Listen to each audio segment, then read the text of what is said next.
In an ostentatious mausoleum, an unassuming plot in the ground, or just as dust in the wind, the remains of rock stars show up in some unexpected places.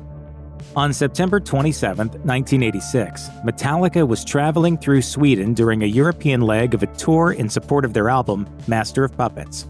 At about 7 a.m., the driver lost control of the tour bus after hitting a stretch of ice. The vehicle flipped, sending bassist Cliff Burton out a window. When the bus landed, it did so atop Burton, killing the 24-year-old. In 2006, 2 decades after Burton's death, a Swedish fan club called Cliff in Our Minds raised the funds to install a memorial stone a few hundred feet from the fatal crash site. The shiny black marble slate bears Burton's image, name, and the inscription, "Cannot the kingdom of salvation take me home?" But the musician's remains weren't buried in Sweden. Burton was cremated and the ashes were dispersed near Maxwell Ranch, outside of the San Francisco Bay Area in California. A memorial garden behind Marshall Elementary School in Castro Valley bears the plaques of local residents and students who died, including one dedicated to Burton. And it was so still sad that he was taken so early, at such a young age. Country rock innovator and Byrds guitarist Graham Parsons had told his friends that when he died, he wanted to be remembered at Cap Rock, a formation near Joshua Tree in California. The musician wanted to be cremated at the spot and for his ashes to be spread there too. Parsons died in September 1973 at the Joshua Tree Inn, but before his associates could carry out his last wishes, Parsons' stepfather arranged for the body to be flown to the family in Louisiana. The musician's friend and road manager Phil Kaufman found out how and from where the body would leave Los Angeles International Airport and showed up with a hearse, telling officials that Parsons' family had reconsidered the flight and that they should give him the musician's remains. The plan worked, kind of, and Kaufman and Parsons' assistant, Michael Martin, headed out to Joshua Tree to burn the body. Because fires are illegal at Joshua Tree, the two fled when they saw approaching headlights. Later, they were identified, fined, in order to pay for the casket. The somewhat burned coffin with the body inside was flown to Louisiana, where Parsons was interred at the Garden of Memories Cemetery in Metairie. A memorial has stood outside of the Joshua Tree Inn, where he died. The Carpenters dominated soft rock in the 1970s. The brother-sister duo of pianist Richard Carpenter and singer-drummer Karen Carpenter made smooth, melancholy hits like Yesterday Once More and Rainy Days and Mondays, all while Karen coped with anorexia. She was frequently treated, but her heart was weakened by years of anorexia-related issues. The type of thing I know she was having trouble with because all the people right around her were concerned. The morning after dining out with her parents, Carpenter woke up, made coffee, and died of a heart attack on February 4, 1983, at age 32. Carpenter was initially buried at Forest Lawn, a memorial park in Cypress, California. 20 years later, the musician's remains were disinterred at the request of Richard Carpenter. They were then moved to Pierce Brothers Valley Oaks Memorial Park in Westlake Village, California. The original burial site was an hour's drive from the surviving Carpenter's home, while the new one was just minutes away. The bodies of Karen and Richard's parents were moved along with Karen's to a newly built family mausoleum. Right before he embarked on a 53-date 40th anniversary tour in 2017 celebrating his band, The Heartbreakers, Tom Petty was diagnosed with a fractured hip. He scheduled a hip replacement surgery for after the tour, but to make it through those gigs, Petty relied on a series of prescribed drugs, including multiple sedatives and several powerful painkillers. Petty's fracture progressed to a full-on break in October of 2017, and he coped by using large amounts of prescription drugs at his Malibu home, where he eventually collapsed. His death was attributed by the Los Angeles County Medical Examiner to an accidental drug overdose. Petty was 66. 2 weeks after Petty's death, the musician's relatives and friends gathered for a private ceremony at Self-Realization Fellowship Lake Shrine in Pacific Palisades, California. The site includes a temple, meditation area, and gardens, and it's where Petty's friend and fellow traveling Wilbury George Harrison's memorial service took place in 2001. Petty's remains were cremated.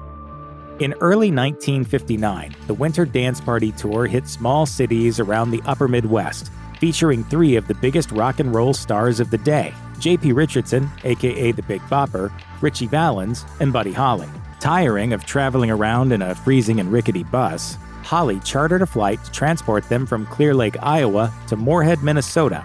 A few moments after taking off in icy conditions on February 3rd, the plane malfunctioned and crashed, killing everyone on board.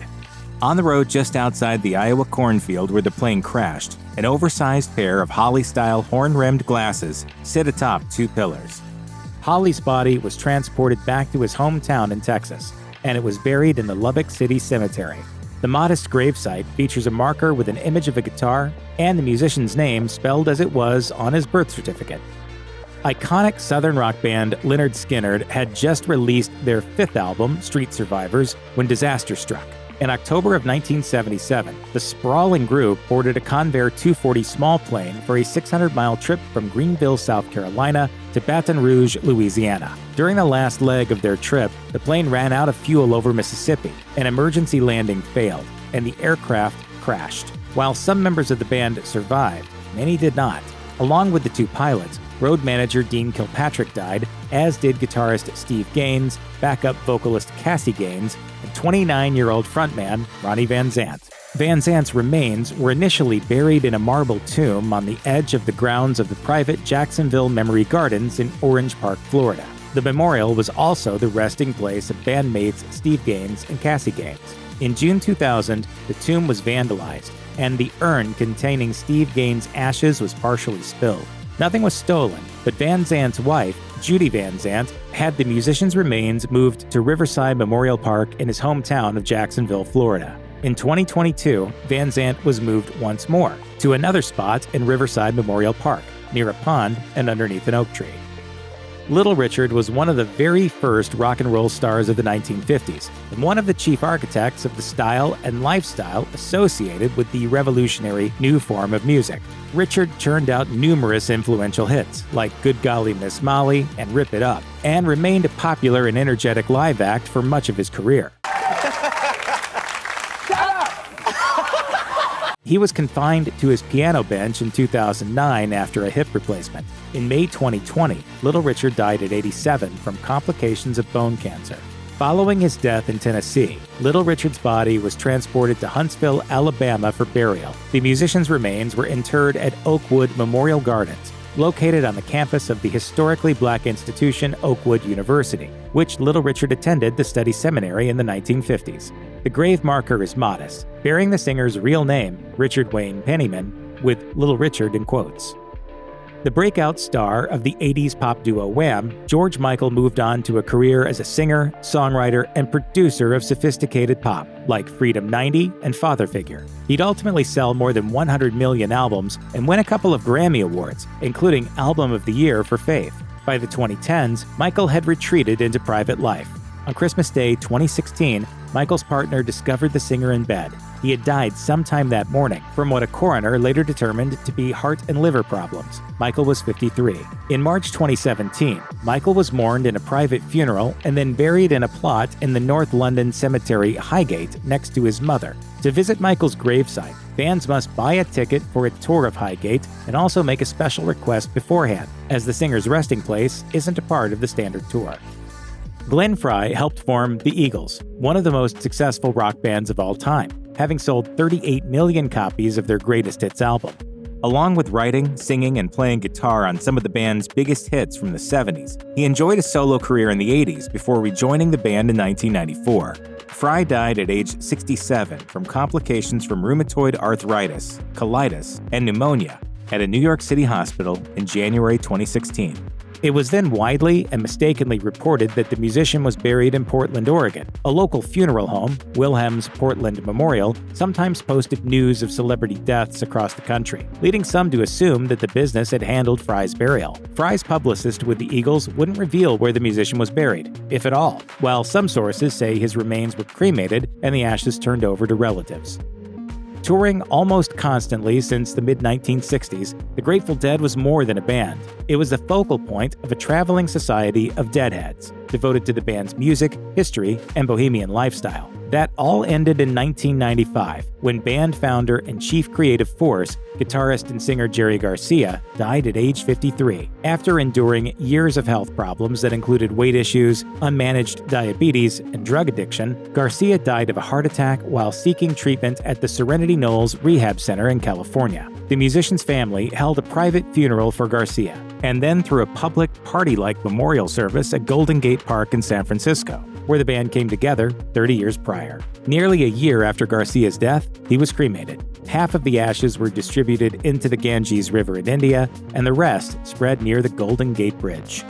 If you or anyone you know is struggling with addiction issues, help is available. Visit the Substance Abuse and Mental Health Services Administration website or contact SAMHSA's National Helpline at 1-800-662-HELP, 1-800-662-4357.